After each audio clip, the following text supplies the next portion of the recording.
J'ai décidé de parler de la tête, le self-love, l'amour de soi, etc. Et aussi de la culotte, un peu de gynéco, un peu de sexualité. Parce qu'en fait, quand on manque de confiance en soi, quand notre image corporelle est perturbée, il est quasi impossible de prendre clairement son pied avec sa partenaire parce que... 9h-10h, AVS avec Philippe Robichon.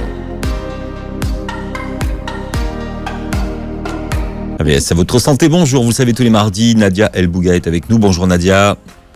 Bonjour Philippe, bonjour à toutes et à tous. Voilà, sage-femme et sexologue clinicienne, comment allez-vous ? Écoutez, très bien. On va en Belgique ce matin puisque Amal Tahir est avec nous. Bonjour Amal, bienvenue. Bonjour. Alors vous êtes étudiante sage-femme. C'est ça. En dernière année. C'est ça. En Belgique. Hein. C'est ça. Vous êtes... Donc là, jusque-là, je comprends. Après, coach en self-love. C'est ça. Ça, on expliquera. Ok. Parce que je ne savais pas trop ce que c'était. Sexologue en sexualité positive. C'est ça. Vous nous expliquerez également de quoi il s'agit. Alors ensuite, vous êtes sex-éducateur. C'est ça. Alors ça aussi, il faudra nous expliquer. Ok. Il y a beaucoup de choses. On va faire le point. Avant qu'on perde Philippe. Oui. J'ai été perdu. Là, vous m'avez perdu. Mais c'était pas là où j'étais le plus perdu. Vous avez un compte Instagram qui s'appelle Inside Women. Voilà, donc c'est un compte axé sur l'éducation gynécologique et obstétricale du corps. Et vous éduquez les personnes de tous âges à tout connaître sur le corps et ce qu'il se trame à l'intérieur. C'est ça. Vous aimez inventer des mots, on verra lesquels ce matin. Et vous publiez Bien dans ma tête, bien dans ma culotte aux éditions Kiwi. C'est ça. Voilà, un livre pour mieux s'assumer et mieux s'aimer. Un livre, ceci dit en passant, qui est préfacé par June, qu'on a reçu ici il y a... 2-3 mois. Ouais. Moins que ça, il y a un mois. Ouais, ça passe vite, hein, mais... Ah bon. On l'a reçu, alors on l'a reçu elle est venue. au mois de septembre, voilà. Ah oui, d'accord. Bon. J'ai une drôle de un décalage avec une perception du temps. Bien, alors je dis, vous inventez plein de mots. Oui, c'est vrai. Vous aimez ça. Hein. Alors, oui, j'adore ça. J'adore inventer des mots, c'est vrai. Alors, magrophobe, déjà. Ouais. Alors, ça se prononce magrophobe ou maigrophobe ? Comme vous voulez. Libre à vous de choisir. Moi, je dis maigrophobe. Mais... Nous évoluons dans une société magrophobe. C'est ça. Moi, je crois qu'on était plutôt grossophobe que magrophobe. On est les deux. On est les deux, je pense. Je pense que le problème du mouvement body positive qui a... dans ces dernières années, donc de self-love et de tout ça, oublie une certaine partie de la population, en fait, puisque nous avons eu l'influence Kardashian qui a déterminé qu'il y avait un type de corps qui était ni trop maigre, ni trop grosse, et qui était tout pile au milieu, donc avec un ventre plat, mais des fesses assez prononcées, des fines cuisses, etc. Donc, ce qui fait que les personnes minces peuvent recevoir des insultes du style planche à pain, etc. Et les grosses, pareil. Donc, finalement, on est un peu... Quand on est dans les deux extrêmes, ça va pas, quoi. Alors, il y a des mots, des expressions que vous ne prononcez pas, hein, que vous ne voulez pas utiliser. Par exemple, vous refusez de parler de serviettes hygiéniques. Oui, c'est vrai. Parce que pour moi, hygiénique, cela signifie que c'est quelque chose de sale, alors que les règles, pour moi, ne sont pas sales. Je préfère parler de serviettes périodiques ou tout simplement de protection, tout simplement, mais pas hygiénique, parce que je trouve que le mot il est mal utilisé dans le sens où l'hygiène, c'est comme ça rappelle, comme si c'était sale, alors que on n'a pas choisi d'avoir nos règles. Et croyez-moi, si j'avais pu choisir, j'aurais zappé cette étape. J'aurais laissé cette option. Attendez, ça viendra. Je dis ça parce qu'on fait une émission sur la ménopause la semaine prochaine, Nadia. Donc, ça vient vite, rassurez-vous. Alors, contre qui est-ce que vous avez le seum dans ce livre ? J'ai le seum contre la société parfois, parce que je trouve que la place de femme, elle peut être assez compliquée dans cette société. Contre tout ce qui est marques qui mentent clairement et qui se font de l'argent sur les complexes des femmes. Il y a plein de sociétés comme ça qui se font de l'argent sur la peur ou sur les complexes des femmes. Donc ça, c'est vrai que c'est quelque chose que j'apprécie pas spécialement. J'ai le seum, comme je dis dans le livre. Et aussi, je parle aussi de féminisme inclusif, parce que c'est vrai que j'en ai parlé plusieurs fois sur mon compte, et c'est un débat que j'ouvre souvent. J'ai le seum contre les mouvements féministes non inclusifs, dans le sens où on décide de soutenir qu'une certaine partie des femmes et pas toutes. Et pour moi, à ce moment-là, on n'est plus dans le féminisme. C'est pour ça que vous dites que finalement, les femmes qui portent un foulard et les féministes musulmanes sont les bienvenus aussi, voilà. Oui, En c'est tout simplement que pour moi, le port du voile est quelque chose que j'aime appeler le non-débat. C'est-à-dire que pour moi, c'est pas quelque chose où les gens peuvent se permettre de donner leur avis. C'est comme les corps des gens. Pour moi, on ne donne pas son avis sur le corps des gens. C'est des trucs sans avis. C'est comme l'homosexualité, comme la transidentité. C'est des choses où, pour moi, on n'a pas d'avis à donner, quoi. Vous vous décrivez comme une hypersensible. Quelle définition vous donnez au mot hypersensible ? Alors l'hypersensibilité, en fait, il faut savoir qu'il y en a, il y a autant d'hypersensibles que de personnes. Donc elle peut varier d'une personne à l'autre. Moi, c'est vrai que j'ai toujours été un enfant hypersensible, c'est-à-dire que au potentiel et hypersensible, c'est-à-dire que hypersensible, c'est ressentir les choses fois 1000. Et à différence de certaines personnes qui peuvent nous entourer, qui peuvent dire « Oh, mais tu pleures trop » ou « Mais non, là, t'abuses, il n'y a rien de mal, etc. » Alors que toi, tu as l'impression de voir des choses que les gens... Enfin, ils vont pas être touchés par ça, mais moi, oui, par exemple, j'ai beaucoup d'empathie. Quand je vois quelqu'un qui a le bras cassé, je vais avoir mal au bras. Enfin, c'est genre, j'arrive à ressentir... Enfin, ça me touche quand je vois quelqu'un qui est pas bien ou qui souffre. Ça, c'est intéressant, ça. On pourrait faire une émission que sur le sujet. Oui.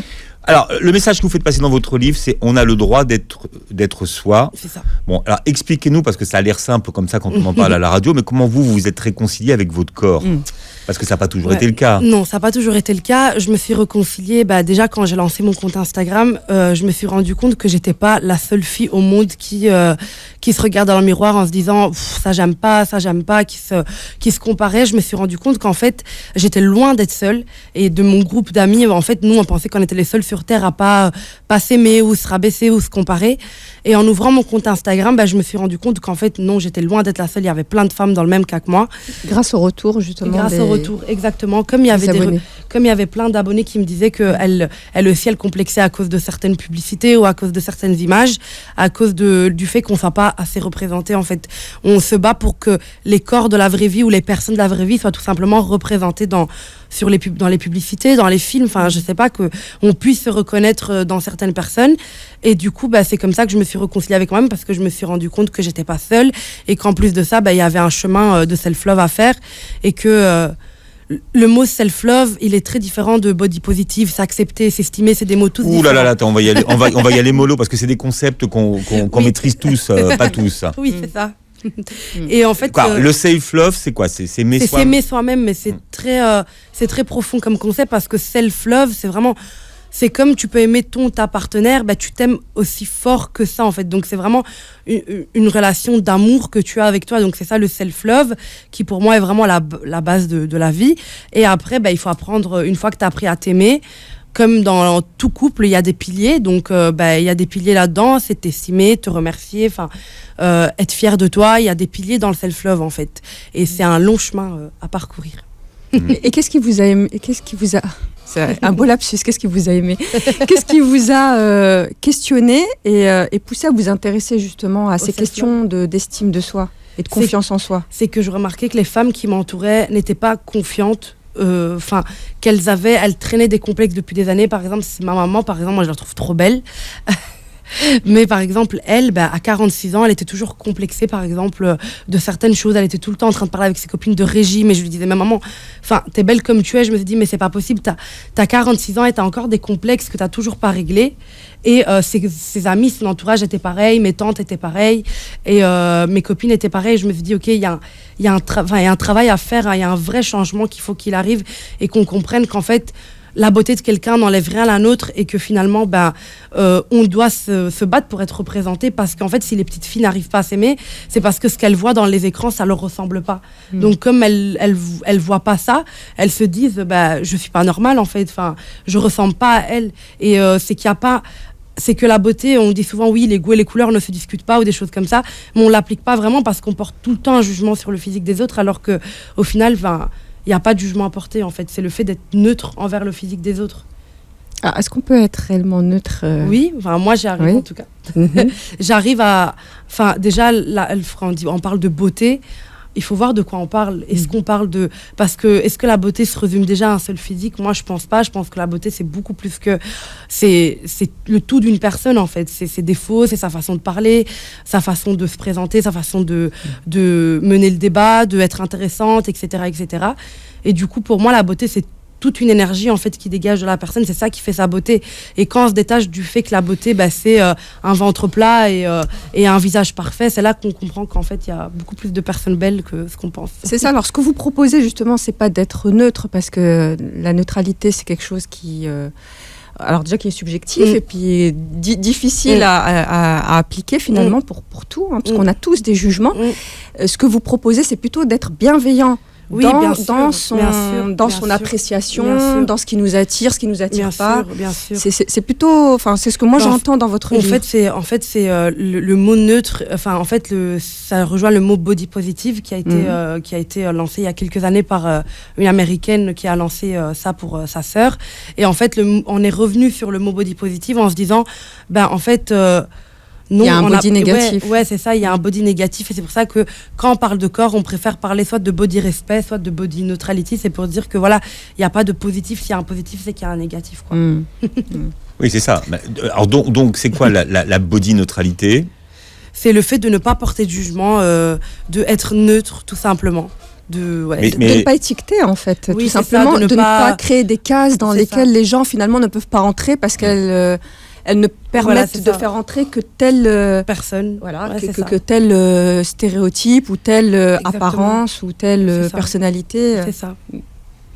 Mais qu'est-ce que vous changez dans vos lunettes alors ? Parce que dans la façon dont on se regarde dans le miroir, on est face à soi-même. Quand on parle de corps, on peut parler des complexes, on est ou trop gros ou trop maigre, ou trop petit, enfin tout ce qu'on veut. Mais finalement, à quel moment vous arrivez à dire non, finalement je suis pas trop gros, non je suis pas trop grosse, non j'ai pas. Vous voyez ? Parce que c'est quand on change le regard sur nous, enfin. Tout change en fait, c'est différent. Si on se regarde avec, c'est intérieur en fait, c'est pas simplement extérieur. C'est qu'il y a 3 mois, on peut se dire je suis trop grosse, je suis pas assez belle, et c'est le fait de faire un travail intérieur sur soi-même. Là, on se dit en fait non, en fait je suis assez rien du tout. J'ai pas à être assez quelque chose ou je suis pas trop quelque chose. Je suis juste moi. Et c'est quand on comprend ça qu'on se dit qu'en fait il y a pas de, c'est pas un changement de lunettes. Je pense que c'est vraiment un changement de vie générale parce que tu es peut-être toujours la même personne avec le même physique qu'il y a 2 mois, mais c'est le fait d'avoir réalisé plein de choses qui fait que ton regard va changer naturellement, quoi.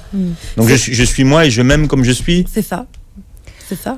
En fait, c'est intéressant ce que dit Amel, parce que c'est vrai qu'il y a un déséquilibre qui s'est créé, et ça je pense depuis toujours, entre le corps idéal et le corps réel. Et c'est ce décalage-là, je pense qu'il faut travailler. C'est-à-dire qu'à un moment donné, ton corps réel, il est ce qu'il est. Alors effectivement, il y a des injonctions médicales. On a créé l'IMC, on a créé des facteurs en fait qui finalement font entrer quand même les gens dans des cases. Dans des cases, que l'on veuille ou non. Parce qu'il y a des personnes dites en surpoids qui sont en très bonne santé. Et pour autant, comme il y a cette classification, il peut y avoir effectivement ce décalage parce que le corps réel ne correspond pas. D'ailleurs, on en parlera après. Mais nous sommes les premiers professionnels de l'obstétrique et de la gynécologie à impacter justement l'image, mais on en parlera parce que vous en parlez justement dans votre livre. Et donc ce décalage avec l'image perçue fait que ça crée ce mal-être-là. Donc on verra par la suite, mais ce qui est intéressant, et là où on aimerait justement que vous puissiez nous expliquer, c'est comment faire pour que la société, parce que c'est finalement ça le problème, puisse accepter qu'il y ait des gens qui aillent vers ce concept de body respect. Elle marche sur vos pas, Nadia, puisque vous êtes étudiante en sage-femme. Oui, elle marche sur ses pas, elle. On marche jamais sur les pas de quelqu'un. C'est vrai. C'est Amel, c'est sa personnalité. Non, mais vous êtes sexologue, vous êtes sexologue aussi en plus. C'est ça. Ouais. Elle va créer le monde d'Amel. Mais ça, c'est super important ce que vous venez de dire, justement. Parce qu'on est, à travers votre livre, on est justement dans cette philosophie-là. Moi, je ne suis absolument pas dans cette façon de réfléchir, de marcher sur les pas de quelqu'un. Parce que pour moi, ça veut dire qu'on reproduit en fait des choses, ou alors et ça aussi on retrouve ça en médecine d'ailleurs, les mandarins, les seniors, faudrait reproduire la même chose et on se met une pression telle qu'il faudrait faire comme la Masterchef des sages-femmes ou de je ne sais quoi.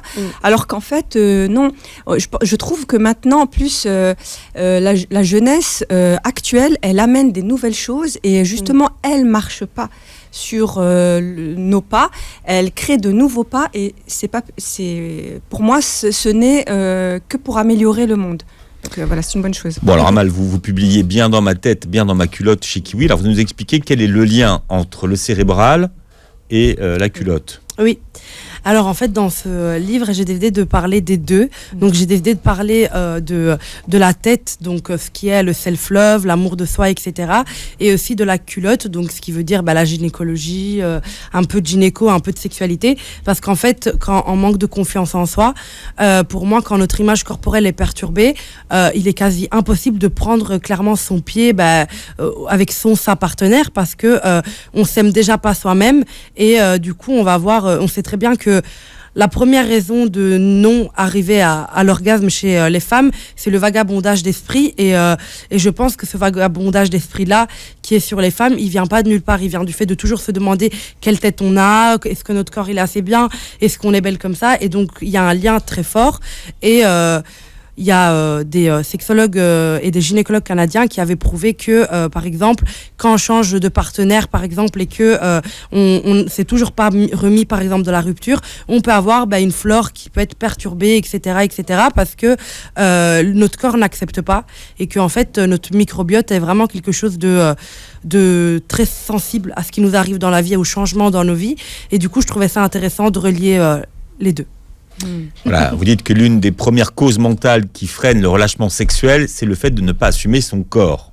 C'est le vagabondage d'esprit, donc oui, c'est le vagabondage d'esprit en général, mais dans ce vagabondage d'esprit-là, on retrouve le manque de confiance en soi, ce que pense l'autre. Ce que pense l'autre. Qu'est-ce qu'il ou elle va penser si je suis pas à mon avantage, voilà, si je suis dans telle position, dans telle éteindre posture. la lumière ou plein de petites choses que les femmes vont mettre en place pour ne pas se sentir jugée ou pour ne pas se juger elle-même. Le contrôle de l'image pendant l'acte sexuel.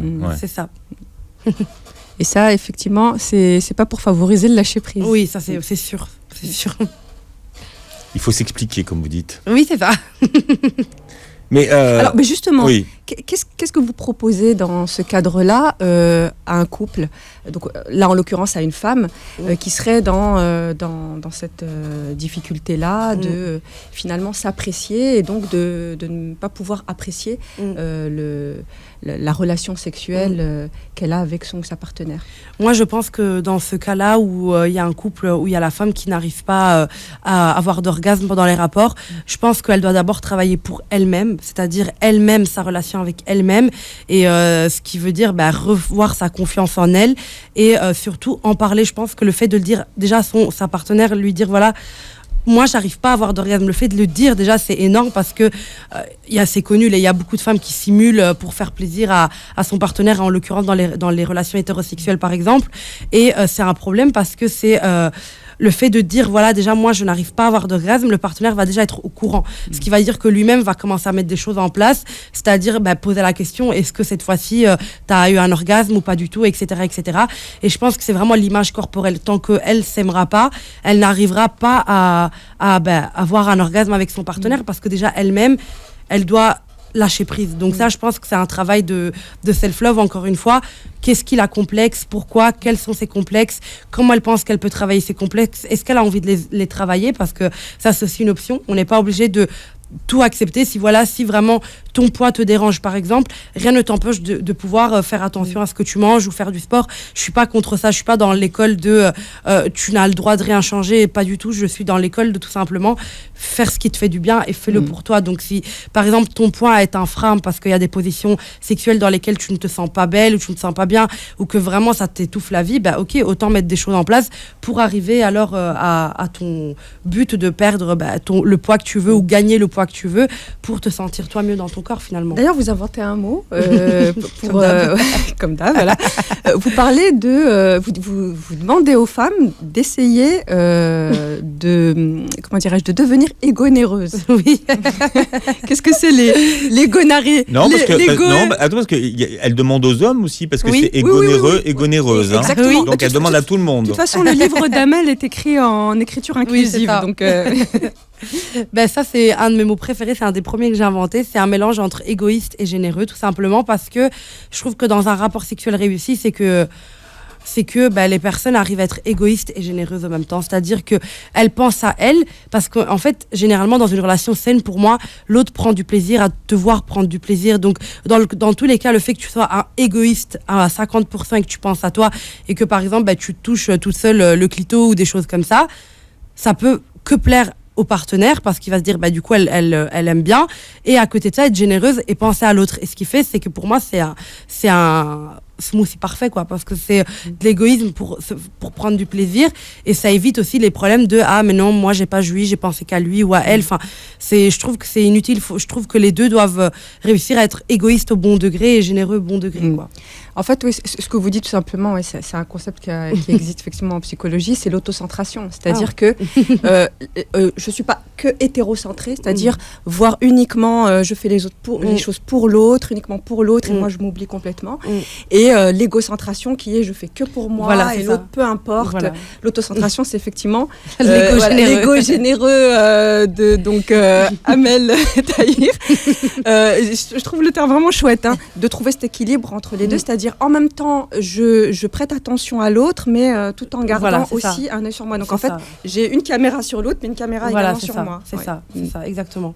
Et je trouve que ça fait aussi que la sexualité du couple est saine, du coup, parce que il y a les bons degrés de ça tout, parce que c'est ça, exactement. Parce que il y a beaucoup de femmes qui se plaignent d'être, par exemple, avoir des rapports avec un homme qui pense qu'à lui, et donc une fois qu'il y a eu l'orgasme masculin, la personne arrête tout simplement, alors que en fait c'est possible même de continuer après. L'éjaculation ne déclare pas la fin du rapport, et du coup je trouve que c'est que chez les hommes, ça c'est une vraie question, ça. Non, mais pas du tout. Vraiment, pour moi, pas du tout, quoi. Et du coup, je trouve que si... Oui, mais du point de vue féminin.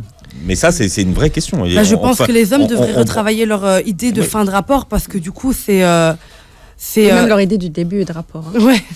Parce que vous le dites, et c'est vrai que nous, on le rabâche. Les préliminaires n'existent pas, là, écoutez, ça vous plaît. Ça fait plusieurs années qu'on fait cette émission. Je sais. Là, vous êtes content. Voilà, c'est pas les préliminaires qui ne me plaisent pas, c'est le terme utilisé, parce que ça fait des années que je dis qu'effectivement, si on dit préliminaire, c'est qu'il y a un liminaire. Donc, et ce liminaire, c'est...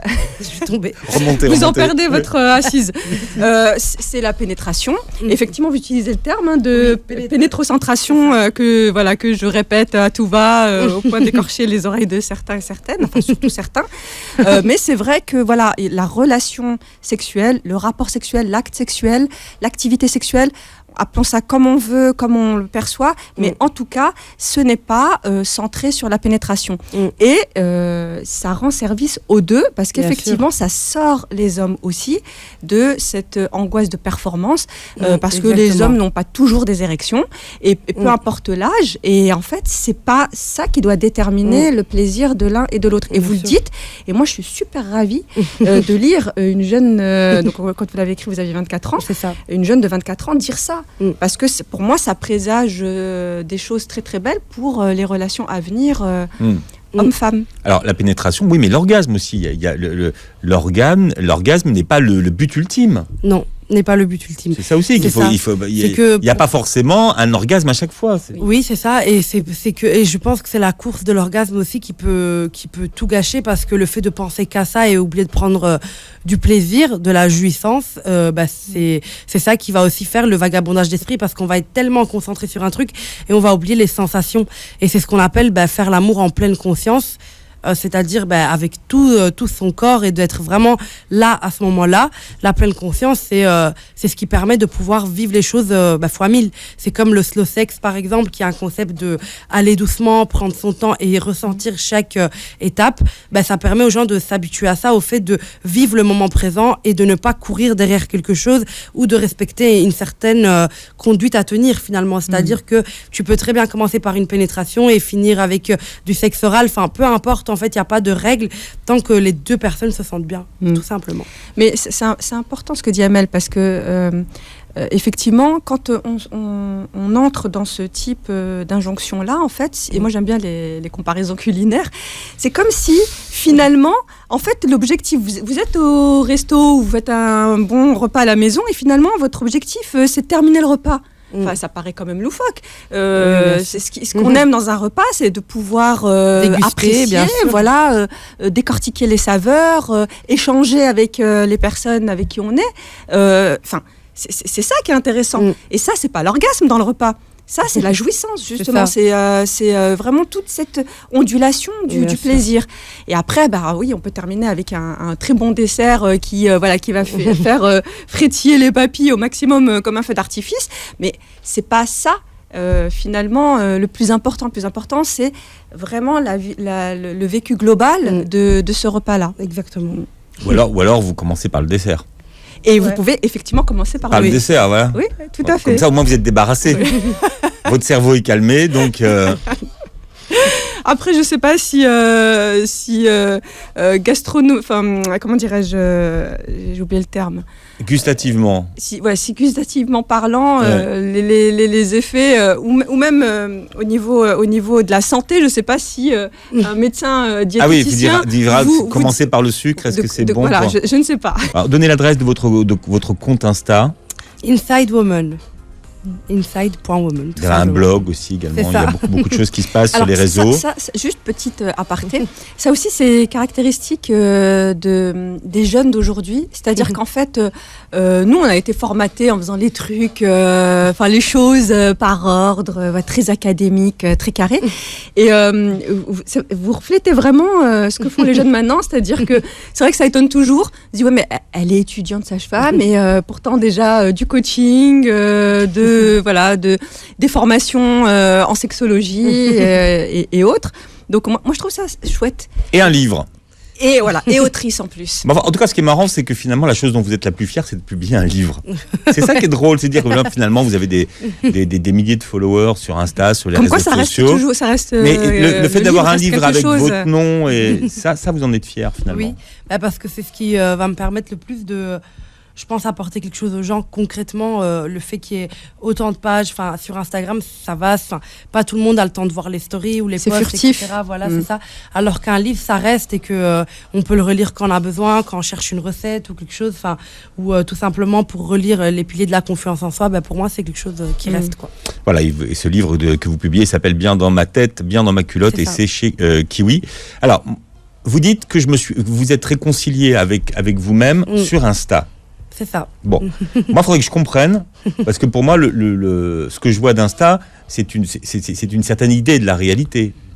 Mais c'est plutôt une idée fantasmée de la réalité. C'est ça. Souvent. Alors comment est-ce que vous pouvez vous réconcilier, vous, en disant qu'il faut s'assumer comme on est, sur un lieu où la plupart des gens ne s'assument pas comme ils sont et présentent de même une image... la version qu'ils veulent. Voilà, vraiment fantasmée de même. Parce que il faut changer les règles, il faut inverser le jeu, et c'est ce qui s'est passé, c'est que moi quand je suis arrivée sur Instagram, il y avait déjà, je les ai découverts par après, mais du coup comme finalement on finit par avoir un fil d'actualité qui nous correspond, comme Instagram nous suggère des personnes qui nous ressemblent, j'ai commencé à avoir de plus en plus de femmes qui en fait avaient déjà un combat de self-love et de body positive. À l'époque on disait body positive beaucoup, et finalement du coup même l'interaction avec les gens qui me suivaient, ou le fait de vouloir être moi, en fait c'était simple, c'est que je suis peut-être arrivée en m'acceptant à 50%, avec des complexes, mais quand même libérée par rapport à beaucoup de choses.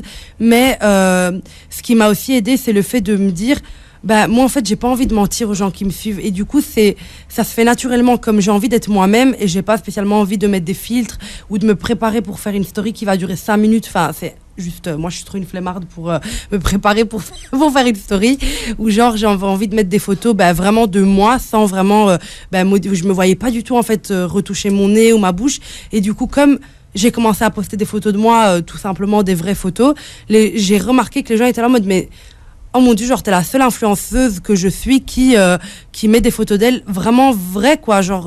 Et même quand je croisais mes abonnés dans la rue, ils me disaient mais tu ressembles totalement à tes stories et tout ça. Et je me suis rendu compte qu'en fait, comme dans mon caractère, je suis quelqu'un de franc et de sincère et que j'allais pas jouer un rôle avec les retouches Facetune ou les applications de retouches, ben naturellement ça faisait qu'en fait c'était un mouvement sans que je le veuille vraiment de base. C'était juste que je voulais poster des photos de moi vraies, quoi. Même si vous reprenez les codes des réseaux sociaux. C'est ça, reprendre les codes, non, parce que du coup... En vestimentaire, si quand même. En vestimentaire, non, je trouve pas. J'ai toujours eu un style... oui, mais vous êtes très looké, enfin, vous voyez, c'est ça que je veux dire. Ouais. Je pense que je pense que les habits, ça peut vraiment aider justement à gagner en confiance en soi si on s'habille comme on veut, si on se sent bien dans sa tenue, on a plus confiance en nous. Enfin, c'est des outils à mettre en place pour se sentir bien. Tout simplement, les vêtements, si c'est un truc qui t'apporte quelque chose, fais-le, tout simplement.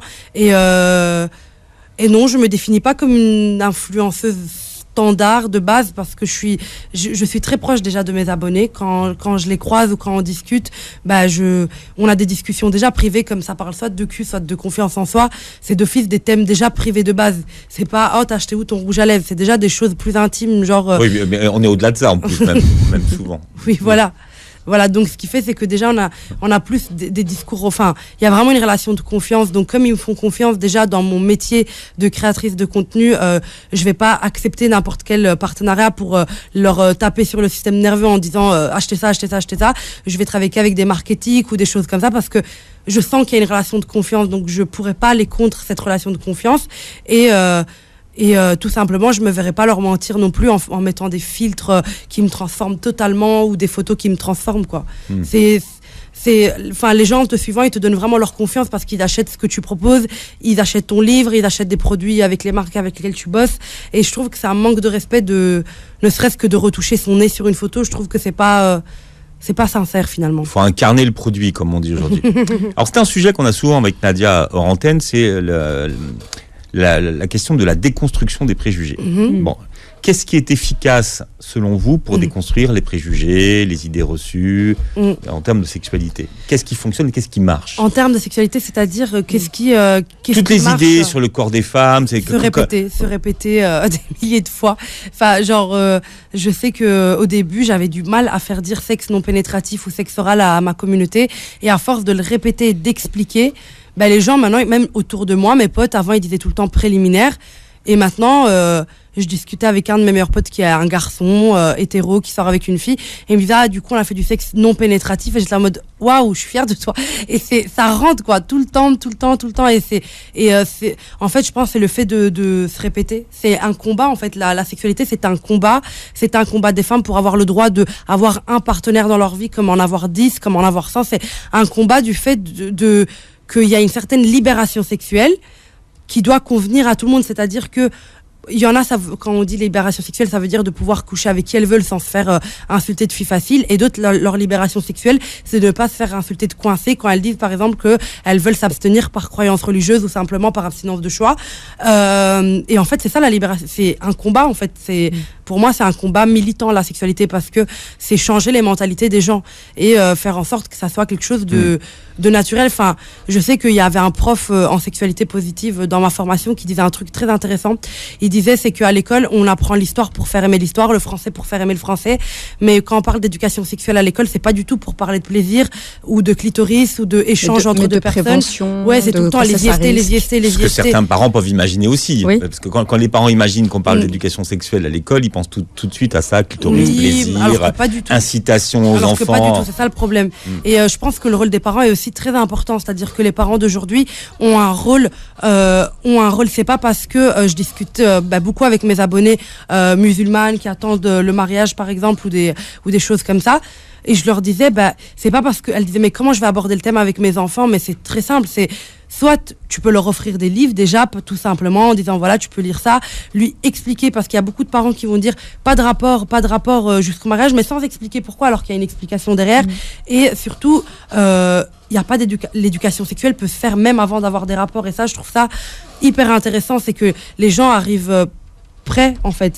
Et on sait très bien que le vaginisme et tout ça ne découle pas de rien. C'est parce que, voilà, parfois, il y a des pressions qui peuvent être faites pour faire peur. En fait, c'est juste que la sexualité, c'est un thème qui a l'air sombre, bizarre. Enfin, les gens, ils sont réticents quand on parle de sexualité. Ils ont directement peur. Oh, les IST, les grossesses non désirées, bien sûr, ça existe et c'est important. Voilà, il faut se protéger, il faut faire attention. En France, on a eu le chiffre du nombre d'avortements qui a été communiqué l'année dernière. Qui a dépassé les 200 000. Enfin, oui, la semaine dernière, voilà.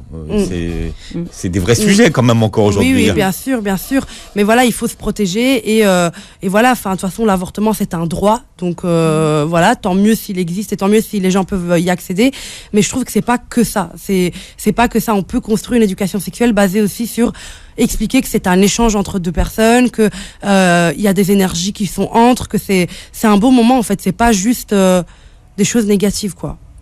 Donc oui, la sexualité c'est un combat clairement. Oui, parce que dans la sexualité, il y a finalement tous les sujets qu'on aborde avec les enfants, qu'on pense extérieurs à la sexualité et qui pourtant sont intimement liés, comme par exemple la notion de respect, la notion de consentement, voilà, qu'un non, c'est pas un oui camouflé, c'est ça. Un non, c'est un non. Exactement, que l'on soit fille ou garçon, le respect est le même pour les uns ou les autres, fille, garçon ou autre d'ailleurs. Oui, bien sûr. Voilà, on oublie aussi qu'il y a des personnes qui se déterminent pas dans ces deux genres-là. Donc oui, effectivement, disons que le mérite que vous avez, c'est d'éclater finalement tout. Enfin, moi, ce que j'entends, en tout cas, ce que je lis dans votre livre, c'est pas d'injonction. Autorisons, en fait, finalement, acceptons, même pas autorisons, parce qu'autoriser, c'est aussi finalement prendre. C'est comme être tolérant. Parti. J'aime pas le mot être tolérant. Il a trop à consonance négative pour moi. Genre, je suis tolérante envers, mais genre, t'as pas à être tolérante. Genre, on s'en fout de ton avis. Genre, enfin, il y a pas de tolérance. Ça fait un truc qui m'énerve. Alors, vous le remplacez par quoi ? Juste. Tais-toi quoi. Genre, alors non, je peux très bien avoir un avis. Mais non, parce que pour moi il y a des trucs non débat. C'est comme l'homosexualité par exemple, c'est un non débat. Pour moi il n'y a pas d'avis à avoir. En tout cas il n'y a pas d'avis à donner. Alors c'est différent, avoir un avis et donner son avis, c'est déjà deux salles, deux ambiances, mais tu peux avoir un avis à l'intérieur de toi et te le dire dans ta tête, mais c'est pas pour ça que tu vas arrêter un couple dans la rue ou une personne grosse ou une personne comme ça peut dire excuse-moi en fait je voulais juste te dire que je pense ça de toi ou parce que bon les gens en vrai ils ont pas ce courage là mais sur les réseaux c'est beaucoup ça les gens ont plus de courage sur les réseaux pour c'est même pire que ça. Ouais, ils ont plus de oui parce que dans la rue c'est à mon avis plus compliqué pour les gens de vous arrêter et de dire enfin quoique l'homophobie et la transphobie c'est des personnes qui se font frapper ou des choses comme ça aussi dans la rue mais la haine sur les réseaux elle est plus présente, les gens ont plus de courage derrière leurs écrans mais pour moi il y a déjà la vie à avoir et la vie à donner. Moi, je me permets pas de donner mon avis. Il y a des choses sur lesquelles je dirais c'est non débat, c'est tout simplement t'as pas à dire si t'es d'accord ou pas parce que c'est le choix des autres quoi. C'est oui moi je suis d'accord pour être gros, non enfin c'est pas possible ou je suis d'accord pour le port du voile, bah non enfin je veux dire c'est pas tes affaires ou je suis d'accord pour les couples homo, non c'est juste la vie des autres en fait, tant que c'est pas ta vie je vois pas pourquoi ça te rendrait malade à ce point. En fait moi je me dis ces gens-là ils se rendent malades parce que ils pensent à la vie de tout le monde et c'est une perte, c'est énergivore en fait, c'est de tout le temps se dire moi je suis pour ça, je suis contre ça, je suis pour ça, je suis contre ça, mais en fait équilibrons déjà nos vies parce que je pense que c'est déjà énorme d'équilibrer sa propre vie et de se sentir bien dans sa vie et aligné correctement dans sa vie pour encore donner son avis sur les autres. Et vraiment il y a des gens sur les réseaux sociaux qui mettent de l'énergie tous les jours à se battre contre quelque chose qu'ils ne font même pas en fait. Donc la clé elle est là, c'est ce que vous dites, c'est-à-dire que si effectivement chacune et chacun équilibre sa vie, peut-être qu'éventuellement on pourrait arriver à des échanges qui alors on peut avoir effectivement des avis différents mais qui seraient dans un respect total ok on n'a pas le même avis mais voilà je te respecte dans ce que tu vis ou dans ce que tu pratiques ou le débat n'est pas interdit genre enfin moi, il y a plein de personnes que je côtoie avec qui on n'a pas les mêmes avis sur certaines choses. C'est pas quelque chose qui va spécialement me déranger parce que c'est sa construction sociale à cette personne-là, c'est où elle a vécu, c'est ce qu'elle a appris. Et entendre des avis différents, c'est toujours un enrichissement. Et que parce que vous acceptez que quelqu'un d'autre ait un avis différent de vous. Mais c'est peut-être ça à la base de la discussion. Mais il ne change rien que pour moi, il y a des thèmes qui sont non-débats dans tous les cas. C'est-à-dire que je ne débattrai jamais sur le poids de quelqu'un avec quelqu'un d'autre. C'est vraiment pour moi, c'est non-débat, quoi. Bon, alors, il manque un mot parce que Nadia El Bouga, vous demandez plus d'éducation à la sexualité et à l'affectivité. Oui. Hein, il n'y a Oui. pas l'affectivité chez vous, Amal. Si. Ah si, elle en Ah, parle. il y a Non, mais, Ouais. mais dans votre demande d'éducation à la sexualité. L'affectivité, c'est-à-dire, c'est que vous voulez dire Bah, en quoi fait, finalement, c'est tout ce que vous dites dans le body respect, vous parlez quand même de la construction de l'enfant. C'est vrai que l'image corporelle, elle tombe pas de n'importe où. L'image corporelle que l'on a de nous, c'est et une construction psychique et une construction sociale. Et c'est directement en lien avec ce qu'on a vécu, de comment on a perçu le regard de l'autre. Donc l'affectivité, c'est tout ça. C'est comment est-ce que finalement... Comment est-ce que... Voilà, et j'arrête. Non, je regarde Nicolas parce que je lui dis, là, elle repart sur une deuxième émission. Donc, il faut continuer, il faut mettre le Très jingle. bien. Voilà, bon bref, en tout cas pour dire qu'Amel parle d'affectivité, mais avec ces mots finalement via d'autres entrées. C'est juste que j'aime bien distinguer sexualité et affectif parce que c'est pas toujours relié, quoi. Oui, j'aime bien distinguer, mais... ça me dérange pas qu'ils soient liés. Enfin, ils sont liés en étant... C'est-à-dire que quand on parle d'affectivité dans la sexualité, pour moi, il ne faut pas être spécialement amoureux pour coucher avec quelqu'un, tout simplement. Mais... Amel aussi, vous commencez une deuxième émission. Parce que si Nadia s'arrête et que vous continuez... Donc lisez le livre d'Amel. Parce que Moi, je suis désolé de vous couper, mais c'est parce que sinon on va être coupé par la publicité qui a tous les droits, vous le savez finalement. Bien dans ma tête, bien dans ma culotte, c'est chez Kiwi. Merci d'avoir été avec nous ce matin. Nadia, on vous retrouve mardi prochain. Vous réécoutez l'émission en podcast sur beurrefm.net et puis vous regardez l'émission sur la chaîne YouTube de Beurre FM. Belle journée, santé.